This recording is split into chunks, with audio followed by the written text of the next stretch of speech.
नमस्कार. आज आपण पाहणार आहोत एखाद्या संख्येची गुणाकार व्यस्त संख्या कशी ओळखावी. कुठल्याही एखाद्या संख्येची गुणाकार व्यस्त संख्या विचारल्यानंतर आपल्याला ती सांगता येते. उदाहरणार्थ, या दोनची गुणाकार व्यस्त संख्या कोणती येईल?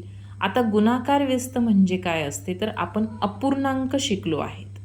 अपूर्णांक कसा असतो तर एखाद्या संख्येमध्ये अंश आणि छेद अशा पद्धतीने जेव्हा लिहिले जाते, अंश आणि छेद, तर याला आपण काय म्हणत असतो? अपूर्णांक असं म्हणत असतो. आता या संख्येची गुणाकार व्यस्त संख्या करणे म्हणजे काय तर हा जो छेद आहे हा वरती लिहिणे आणि अंश आहे तो खाली, म्हणजे त्यांच्या जागेंची अदलाबदल करणे. इथे लिहायचा छेद आणि इथे लिहायचा अंश. याला आपण म्हणतो दिलेल्या संख्येची गुणाकार व्यस्त संख्या लिहिणे. उदाहरणासाठी बघा, जर का समजा माझ्याकडे एक संख्या आहे. कोणती संख्या आहे तर 2/5 ही संख्या आहे. मग या संख्येची गुणाकार व्यस्त संख्या काय होईल तर जो छेद आहे तो अंशात लिहायचा, अंश आहे तो छेदात, म्हणजे 2/5 ची गुणाकार व्यस्त होईल 5/2. बस एवढंच. गुणाकार व्यस्त संख्या म्हणजे काय तर अंश आणि छेदाची जागा अदलाबदल करणे. आता इथे आपल्याला विचारले समजा की 2 या संख्येची गुणाकार व्यस्त संख्या आल्या. तुम्ही म्हणाल की 2ला तर छेदच नाहीये, मग याची गुणाकार व्यस्त कशी लिहायची?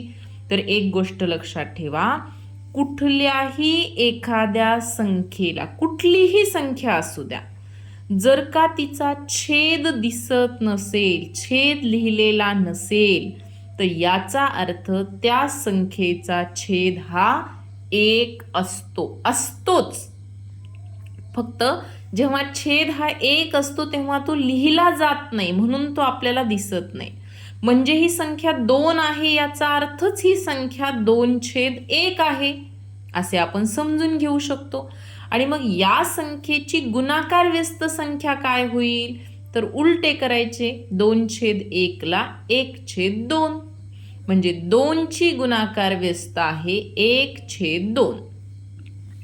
मग तशीच 3 ची गुणाकार व्यस्त संख्या काय होईल तर 3 ची गुणाकार व्यस्त 1/3.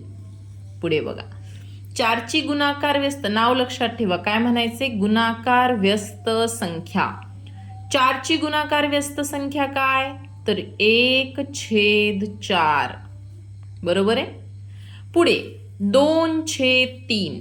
आता 2/3 ची गुणाकार व्यस्त संख्या काय होईल तर 3/2.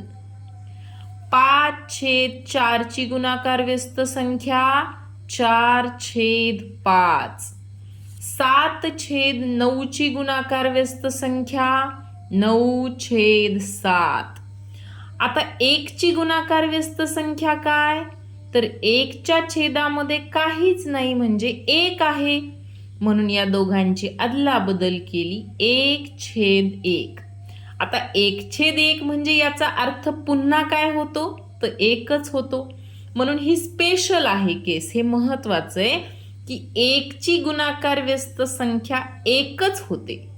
1 ची गुणाकार व्यस्त संख्या 1च येते.